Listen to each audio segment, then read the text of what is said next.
பழனியில் தைப்பூச திருவிழாவை முன்னிட்டு பக்தர்களின் வசதிக்காக இன்று முதல் 3 நாட்களுக்கு கட்டணமில்லா அரசு நகர பேருந்துகள் இயக்கப்படுகின்றன. திண்டுக்கல் மாவட்டம் பழனி முருகன் கோயிலில் நாளை நடைபெறும் தைப்பூச திருவிழாவில் பங்கேற்க ஆயிரக்கணக்கான பக்தர்கள் பாத யாத்திரையாக வந்த வண்ணம் உள்ளனர்.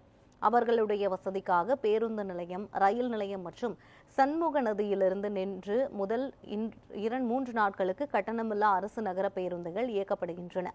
இலவச பேருந்து சேவையை பழனி கோயில் அறங்காவலர் குழு தலைவர் சுப்பிரமணி, நாடாளுமன்ற உறுப்பினர் சச்சிதானந்தம் ஆகியோர் கொடியசைத்து தொடங்கி வைத்தனர். மேலும் இன்று முதல் 3 நாட்களுக்கு பழனி மலை கோவிலில் கட்டணங்கள் ரத்து செய்யப்பட்டு பக்தர்கள் இலவச தரிசனம் செய்யவும் ஏற்பாடு செய்யப்பட்டுள்ளது.